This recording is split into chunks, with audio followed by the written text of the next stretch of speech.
Com o pretexto de combater a corrupção, a Operação Lava Jato se transformou em partido político.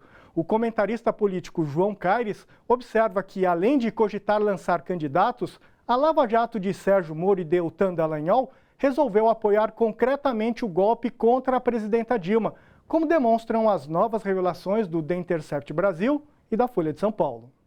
Um absurdo o que vivemos agora nos bastidores da chamada Operação Lava Jato.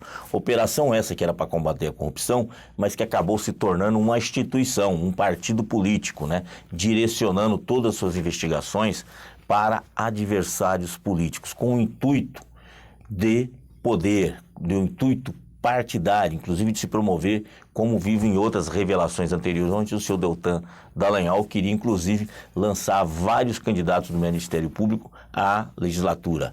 Um absurdo o que vimos agora. Revelar o seguinte, que aquele diálogo entre Lula e Dilma, que botou fogo no país, porque esse diálogo foi vazado por um grande meio de comunicação e colocou no seu principal jornal e instigando, totalmente fora de contexto, onde aquele diálogo entre Dilma, quando Dilma fala Lula, caso você precise, você pode usar tal, todo mundo ficou usando esse termo como se a Dilma estivesse falando para ele se proteger, para que ele se quisesse aquela coisa do foro privilegiado, assim. Um absurdo, até porque ninguém resiste a 10 segundos de grampo fora de contexto.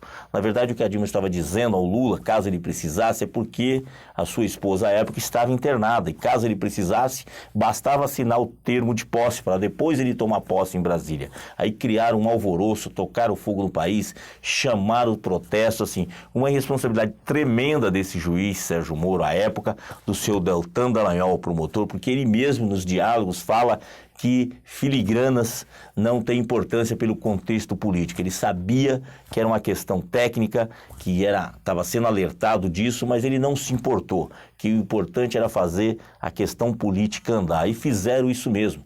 Tocaram fogo no país, impediram o ex-presidente Lula de tomar posse, porque Gilmar Mendes, na sequência, ouvindo o clamor, um clamor artificial das ruas, porque foram induzidos por um canal de televisão, entre outros.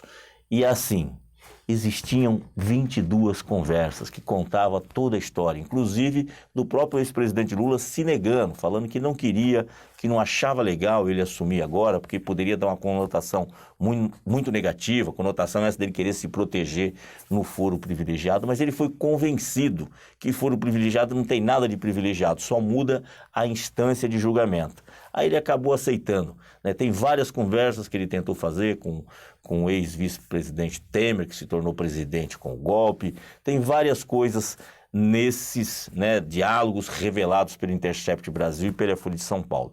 Mas o mais vergonhoso é que esse juiz e esse promotor agiram à margem da lei.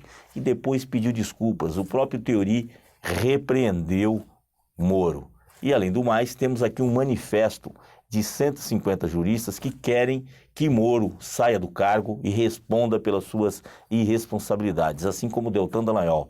Pessoas como essa, diante de tantas revelações, nesses quase 3 meses de revelações, esperamos agora que as autoridades competentes tomem uma posição. Não dá mais para esperar outras revelações. Essa revelação desse final de semana da Folha de São Paulo é uma das mais graves e ainda há muitas por vir. Vamos esperar o quê?